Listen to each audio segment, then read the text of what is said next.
What's up?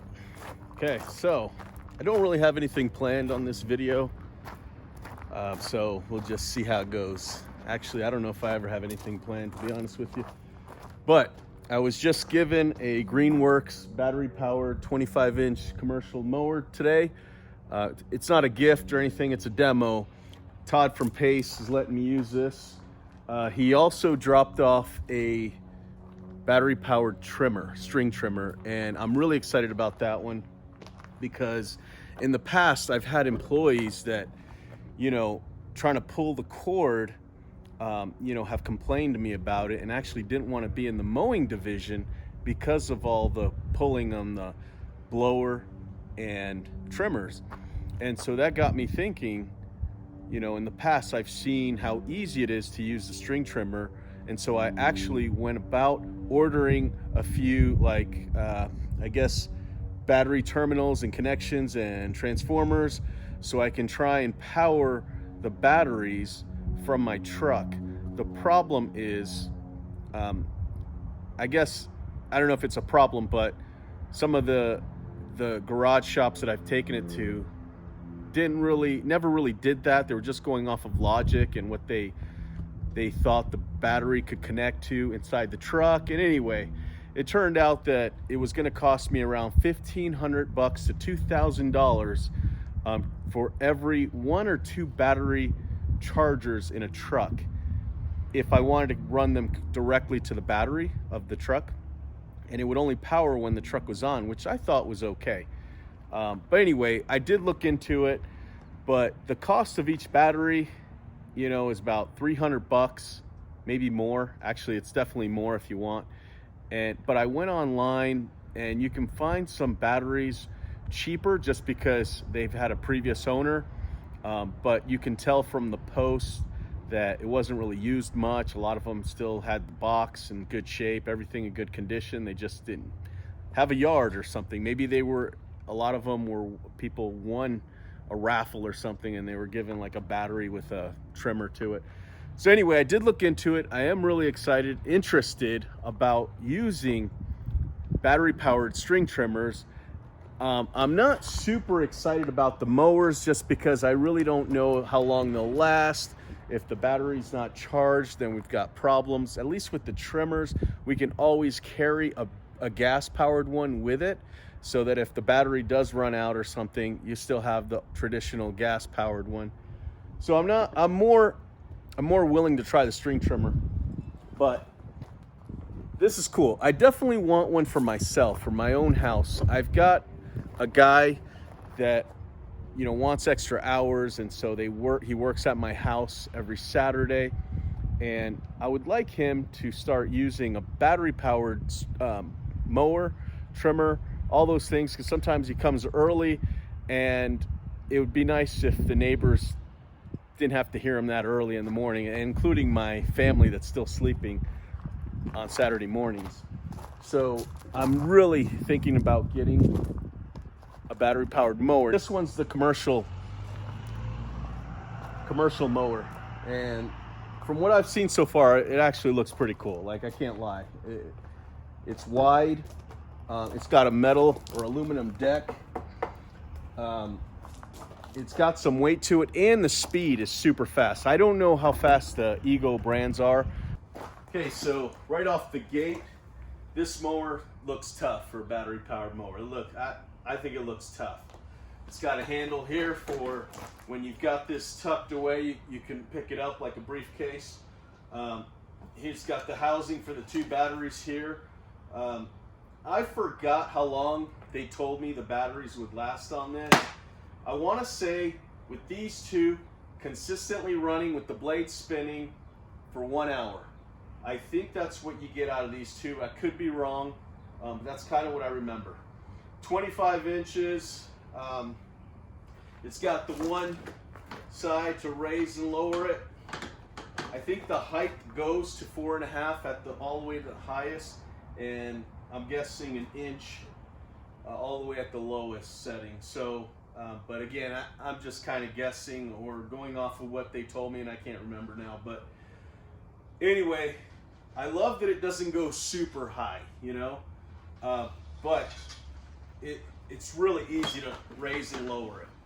Super easy. It's got a kill switch here. So when you do tuck it, so basically here you lift and turn, and then you can kind of tuck it away. Now, it's got a kill switch for that reason, because if you have this on your truck and something pulls on the throttle, your battery would start getting used. So by the time you got to a house, that could drain a lot of the battery. So that's a pretty cool feature that they did that. So if you notice, if something did get the throttle going, you hear that beep. Basically, it's letting you know that the battery is trying to be used, and it won't let you do that. So that's pretty cool.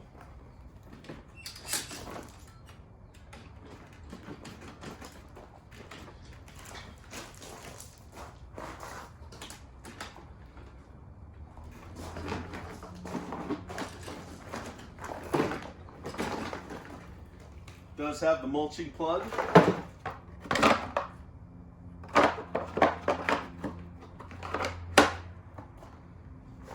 More bag if you wanted to go that route. Easy setup, kind of reminds me of like a Honda Mower bag. That easy to put on. Let's see.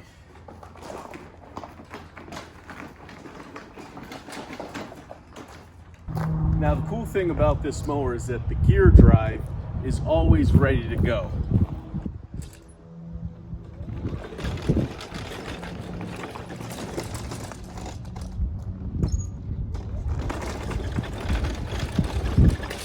And it's pretty quick too.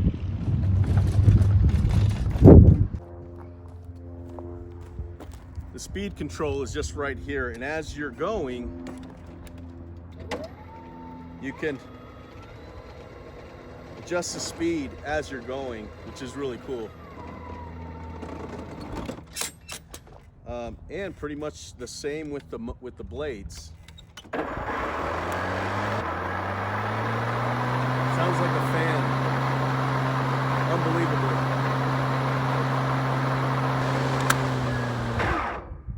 So obviously one of the first things I'm going to look for is when I let one of my mow crews demo this, is to figure out how long the battery will actually last.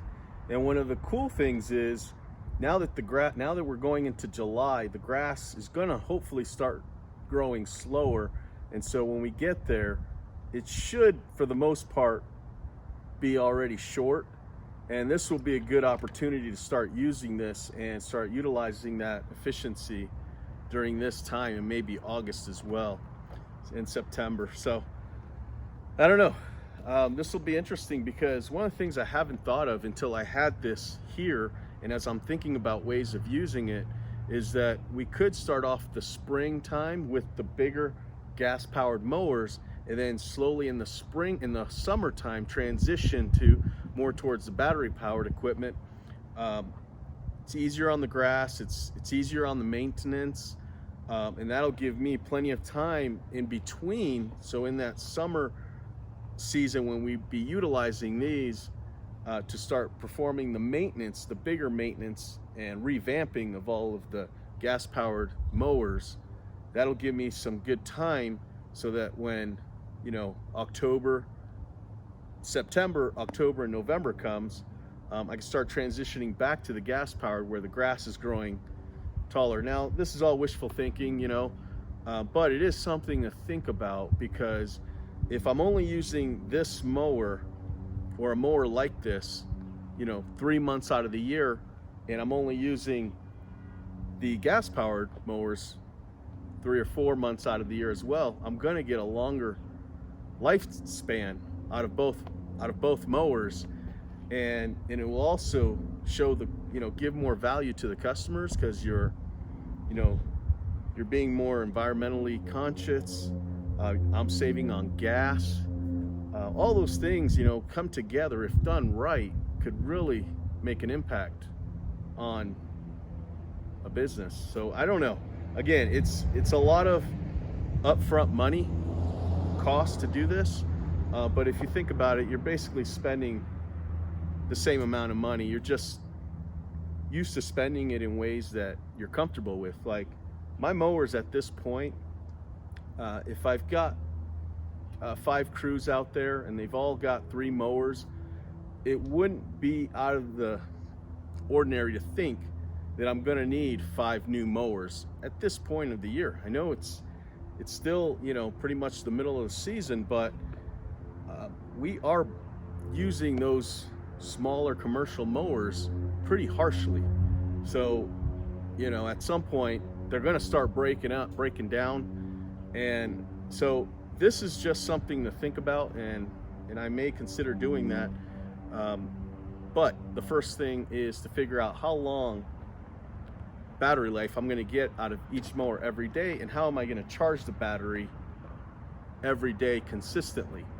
Because as it stands now, we would have to charge it on the wall, or, you know, where we've got it plugged in here at the shop, and hope that everybody does that, hope that the power doesn't go out, hope that the cord doesn't get disconnected. I mean, there's a ton of factors. So the easier that we can set this up in a truck so that it charges without even thinking about it, as long as it's put away the right way, that's going to be the determining factor if this is going to happen.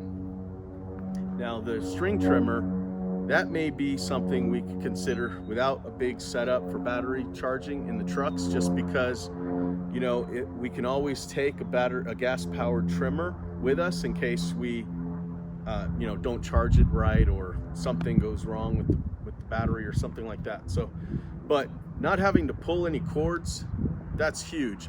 Honestly, this year I think we've had to have crews come back to the shop, drop off a mower because they pull the cord on the mower too hard. That's crazy. You know, they've broken at least 3 coils. We do have backups, so we're able to unscrew them and put new ones in easily, because I have had that happen before, but never this many. And that's one thing that would be eliminated if we went with battery powered mowers. So I am really interested in it, and I can see that they've come a long way. When I first started, you know, 11 years ago, the battery powered equipment that I saw out there was just weak, horrible.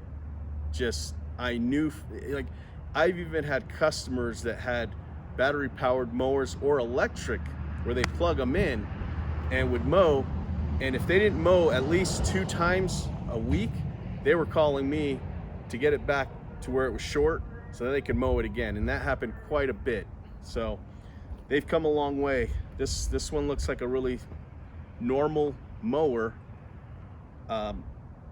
If there was a gas tank on here, I would think, you know, obviously I know what battery powered mowers look like, but at a glance, it's starting to look like your heavy duty regular mowers, and that's pretty cool.